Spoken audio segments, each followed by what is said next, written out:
Chris Sims, Pro Football Talk live co-host. You can see that show with Mike Florio preceding this one on Peacock and soon to be starting Monday on NBC Sports Network. He'll be in studio, Football Night in America. They get you ready for the Lions at the Eagles. Kickoff 8:20 Eastern. Football Night in America starts at 7 Eastern. Chris, let me start with the Eagles, with A.J. Brown. He can be telling us the truth. He can be correct in his assessment of the offense. It's just the style in which he's telling us these things I have a problem with. Tell me what is different about the Eagles this year as opposed to last year, and in particular, A.J. Brown. Well, I think, last year they got the running game going to such an extent that it basically made everything really easy, right? Everything. Now, it didn't even matter. I mean, again, let's not forget, there was a 7 or 8 week stretch towards the end of the season where last year in Philadelphia, we were like, man, can they throw the ball? Can they really do anything like that? This is not like it's just coming up out of nowhere again. It was also like that the year before, too, when they, kind of had the meltdown late in this football season. So this has been a continual, issue with them. They're not extremely creative, right? The quarterback is not surgical, playing within the pocket. I don't think the quarterback wants them to do a whole lot on offense either. So they're very simple that way. And I say that because I know that. I've been told by that by people that have played there, coached there, been there now, whatever. So those are the issues. So, yeah, they lack a creative, schematical attack on a week-to-week basis where they basically rely on, and when you see Jalen Hurts in the passing game have a good game, what happens? It's always the same thing, Dan. The team has to play run defense to such an extent that now we can just throw a go ball to A.J. Brown or we throw a slant to Devontae Smith and then they run and do that. But there's never like, ooh, watch this systematical destruction they're doing right here. And without the run game, all those things kind of get put at the forefront and we all go, what's going on with the most talented offense in football? Why isn't anybody else complaining?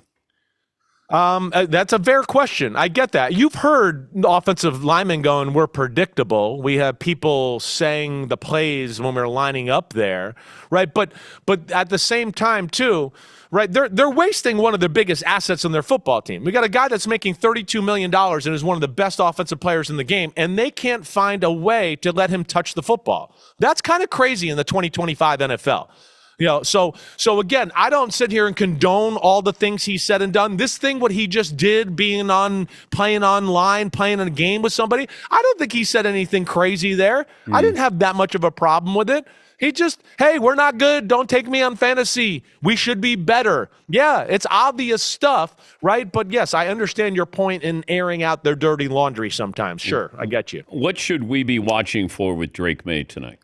Man, Drake Maye is, first off, what I love is the aggressive nature of the offense, right? You're watching them every week. It's not dink and dunk, and like they're managing Drake Maye, and is that like they haven't gone the full Tom Brady offense yet because it's a hard offense and he's learning it. And I think Vrabel wants to play a certain way, so it's not just like, hey, the ball's in your hands, tear them up that way. They play a balanced game of football. They can really run the football, but when they drop back to pass, they're looking for heavy hitters, and that's what I love about Drake Maye. He is just as poised as can be in the pocket. He's fearless with people around him, and he is an unreal intermediate deep ball thrower right now. And then when it's not there, as you know, he's getting to the point like Tampa Bay last week, Dan. They spied him. His running is getting good enough to where at third downs, the defensive coordinator is like, we got to account for him. We got to have a plan here. So he'll pose some problems. The Jets defense, though, is no slouch. They're one of the better pass defenses in all of football. I don't think it's just going to be bombs away play after play. The problem is we know the Jets offense stinks, and, eventually the dam will break with the Jets altogether. But with Josh McDaniels there, are they running? Yes. Are they running Tom Brady's offense? Maybe just it's a little watered down. Exactly. They are. And I think Josh McDaniels, you can say what you want about him as a head coach. There's no denying he's one of the best offensive coordinators in football for about 20 years straight here. And yeah, I think it's early years Brady offense right now. That's what I would say, Dan. Like when they were winning those first 3 Super Bowls, they weren't in the shotgun and it wasn't just Wes Welker, Edelman, we're going to just totally destroy you that way, right? It was a little bit more, we're going to run the ball and then we're going to fake the run and Tom's going to sit there and throw a 20-yard laser down the field for play action pass to somebody. That's kind of the way they're playing right now. It's like early 2000s Patriots. Your MVP as of today is? Matthew Stafford. I'm going to go with Matthew Stafford. Yeah, I mean, again, Drake May in that combo for sure, right? I mean, we'll see where Baker Mayfield, I'm still not going to take him out of there. But I think the top three right now would be Stafford, Drake May, and Jonathan Taylor for my money.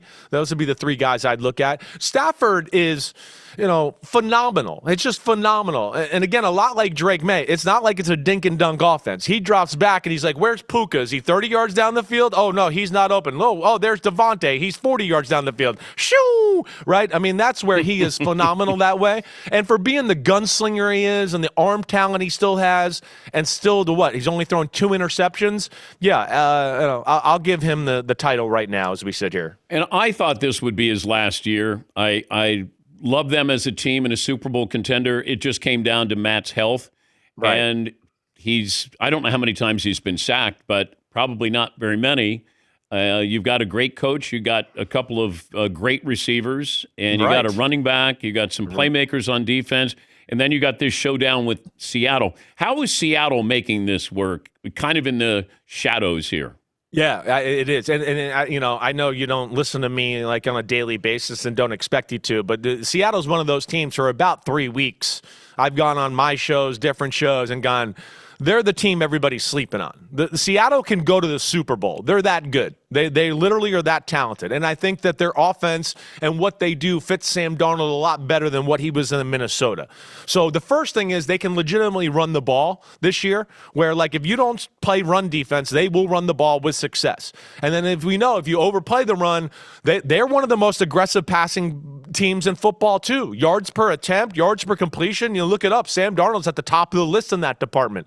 And then you add Rashid Shaheed to it. So they have a great combination of like, hey, we can run the ball. When you cheat and stop the run, we got some guys on the outside, even Cooper Kupp, that can beat you down the field. Watch out.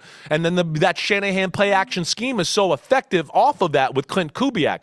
The other side, I have a man crush on their defense, Dan. Their front five, their front four, I mean, it's one big baller after another. So they can win the physical battles, and their secondary is awesome on top of that. Not totally healthy yet, but it's between that and the scheme. Yeah, as I've said a lot of times this week, like, don't be shocked if we're sitting here Championship Sunday and the Seattle Seahawks are there. I put them in the same class as the Lions, the Eagles, and the Rams, or the Bucks in the NFC. The NFC's got some heavy hitters this year, that's for sure. Vikings having more of a seller's remorse with Daniel Jones or Sam Darnold?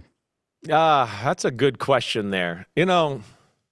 I think that they made up their mind. They didn't want the Sam Darnold thing at the end of the year, after the Detroit game and then going into the Ram game, which the Ram game wasn't Sam Darnold's fault, the wild card game. I mean, they got their butts whooped in totality. Everybody got whooped. Nobody had a chance in that football game, whoever played quarterback.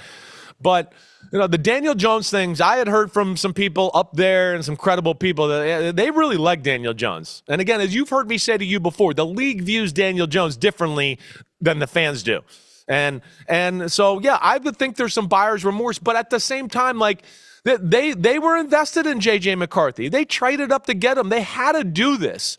He's a top 10 pick or 11 pick, whatever he is, right in that range where they got to see what they got here. So can he stay healthy? Here he is, can't practice yesterday, right? There is some talent there, but it's not going to be like he's going to be able to run the offense like Sam Darnold did last year or Kirk Cousins before that. He's basically a rookie, so there's going to be a few bumps in the road as we go forward here.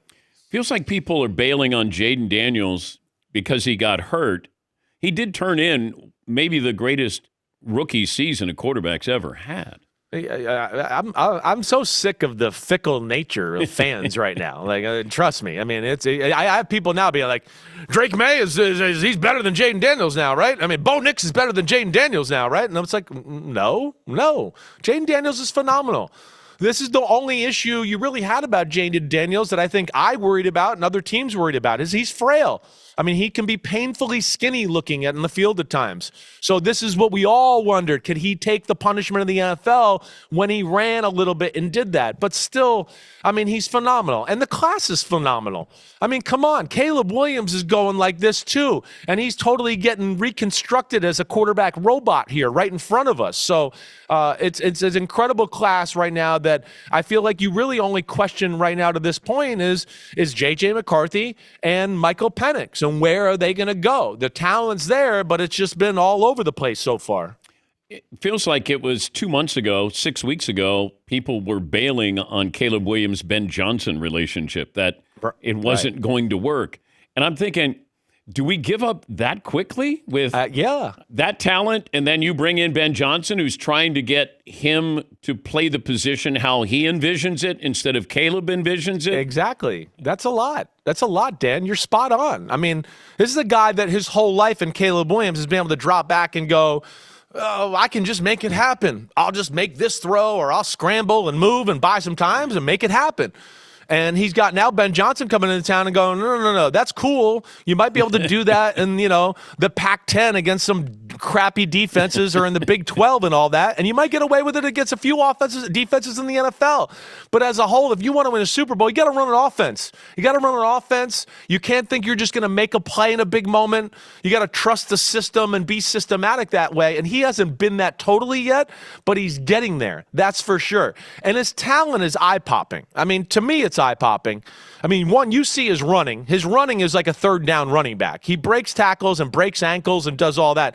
His arm is arguably the strongest in football. It's right up there with Josh Allen, right? But throwing balls on time, in rhythm, in the pocket and all that, that's still a learning process, and you explained it right. And Ben Johnson, of course, has a million rules and laws to his offense. That's a big learning curve. Well, I want him to be Jared Goff through the first three quarters. Then he can be Caleb Williams in the fourth quarter. That's a great way to put it. That's what he should be. You're exactly right. And I think if me and you sat down and watched film right now of Caleb Williams, you'd go, yeah, there's a little too much, trying to color outside the lines in the first three quarters, where you just go, wait, that little slant route or that under route was open. Let's hit it. Let's be in 2nd and 4. Let's just keep going that way.